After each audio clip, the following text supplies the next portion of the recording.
Just had this great chat with a lady, and I just had to jump on and share it with you because it's just, I have to share it with you. She contacted me about getting some energy healing for her dog, her new rescue dog. She's struggling a bit with dog aggression.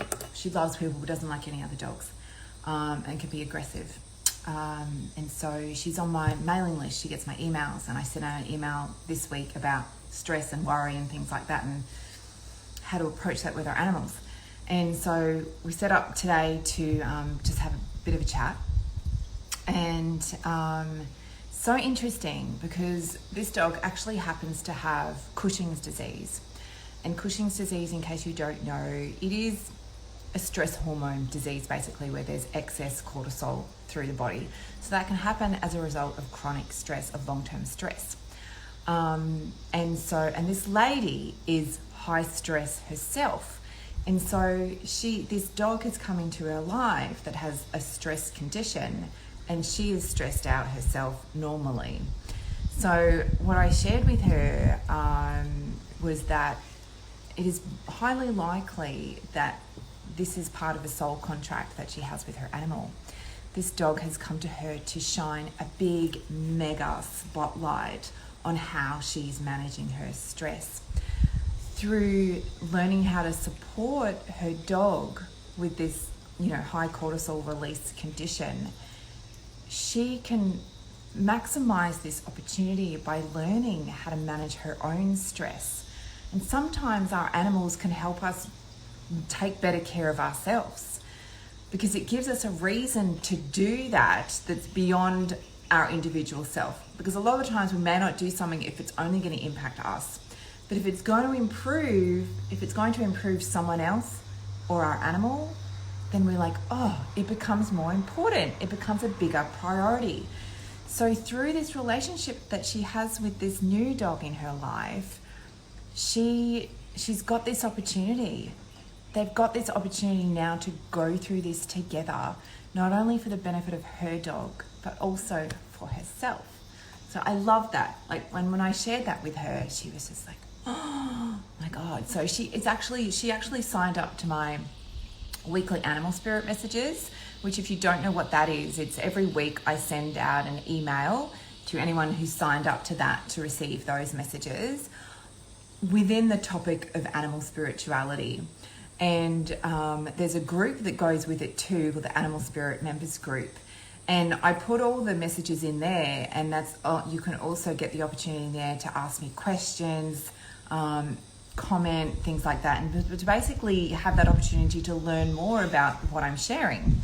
And so I said to her, because she just joined the Animal Spirit Messages group last week. So I said to her, go into the group, because then you'll be able to access 2 so on point posts that I put in there 2 weeks and a month ago, all about soul contracts and soul missions of animals. So much information within that group for you to learn and deepen your understanding about animal spirituality. So that's the first thing I wanted to talk about. The next thing I wanted to talk about was anxiety. And you may have seen in an earlier story that I'm running my holistic animal care Q&A session next week, and I'm tossing up between the top 2 most voted for topics, which is gut health and anxiety. So anxiety came up in this conversation today, and which is not surprising because we were talking about, this is a rescue dog who suffered trauma, also has Cushing's disease. She's high stress, high anxiety herself. So obviously anxiety came up in the conversation. But she was worried because, she wanted to take both dogs to the beach, but the new dog doesn't like going to the beach. And so she was worried about leaving the new dog by herself. So she did it. And then she was stressing about it. And then she comes home and the dog is absolutely fine, just sleeping, lying on the bed. So, there's this whole piece around acceptance and trust. And you're never going to know until you do something. And what I pointed out to her as well is that because, she's in this habit of taking her dogs with her quite a lot. And so one of the things that can be really nice, but it's this started to become this common tendency that people do, especially with smaller dogs. And this can actually create an issue. It's really important with your animals, no matter whether dog or cat, that they have their own time to themselves, that they're independent. And I use the example of her as like, if you have a kid, do you want your kid to be nagging you all the time and you can't leave your house without your kid? So, it's different with our animals. Well, I don't know. I don't have kids, so I don't know. I can only speak about it from a pet parent point of view.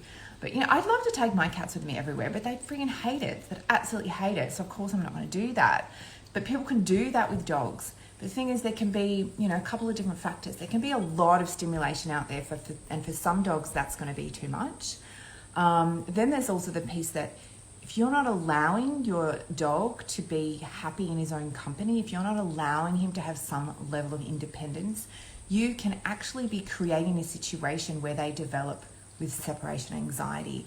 And then you've got a whole other palaver that you've got to deal with. It's like you're supporting your animal with separation anxiety, which can be stressful for them, but also for you. So there is a theme between my two messages today around stress, anxiety, your own looking after yourself and how that factors into looking after your animal, and also adding in that little touch of animal spirituality and soul contracts. So if you want to know more about either of these things, if you really want me to run next week's Q&A session about anxiety, let me know. Dial back on the previous story and you can vote. I'll be closing votes pretty much when that story runs out, which will be tomorrow morning. Then I'll be making a decision on Monday and advertising it. If you want to learn more about animal spirituality, join my animal spirit messages. I will, you can find the link to sign up to that in my bio. Okay, so if anyone has anything they want to comment or anything about that, share on this, send me a DM. I'd love to hear from you, and hope you're having a beautiful weekend. There's something else that I actually wanted to share with you too that came up in the conversation. So the dog who has Cushing's disease, she's being treated with conventional medication, pharmaceutical medication. And so then we chatted about, how to incorporate natural support for that. And she didn't even know that that was a possibility. And so we had a bit of a chat around how you can support your animal naturally. And because I'm a naturopath, an animal naturopath, what I'm looking at when an animal comes to me with a particular condition, I'm not treating the condition. What I'm doing is looking at, well, what part of the body is the condition impacting? What part of the body is potentially contributing to that condition? And what is happening in the environment? What's happening in the diet? All of those things. What are the potential contributing factors? And then what are the symptoms resulting from that? What are the factors that relate to that? I don't know if I've explained that very well. So when you're with natural therapies, you can use them in two different ways. You can use them as an alternative. There are alternatives to chemical medications that are completely natural. But you can also use them in a way that's called adjunct therapy. So that's where if your animal is on medications and you don't want to stop them, you don't want to stop those medications, things like herbs can be really supportive. They can be supportive because they can help with, you may be able to reduce the dose of the meds that you're giving. Obviously, you need to have a conversation with your vet around that. I can't advise you on that because that's not what I do. I'm not a vet. And also they can be used in conjunction to minimize the amount of pharmaceuticals your animal is on. So they're actually helping the drug, which means you can use less, but speak to your vet about that, as I said. But they can also be really beneficial in terms of reducing the side effects of any pharmaceutical drugs that your animal is on. Because some of these medications, especially if they're being used long-term, can cause a lot of damage to your animal's health. So when you're using herbs in that way, you can help to minimize those side effects. So yeah, she was really interested by that because she didn't appreciate that actually, and as I said to her, this is actually the core part of my work that I do to help people with their animals. It's letting them know that there are natural alternatives. There are natural ways that you can support your animal, whether you're using conventional or not, whether you want to keep using the conventional or not. What I do is I give you options. I let you know the benefit of my training, my experience, my knowledge as it applies to your particular animal, and from a holistic perspective, looking at their whole body. And then you've got information, you've got options, and then you can make a decision as to what approach you want to take, and then you've got me there to support you with that approach. So I just wanted to share that too, because sometimes there can be a bit of confusion or a misunderstanding that if you've gone the conventional route, natural's not an option. It totally is. They can work separately and together.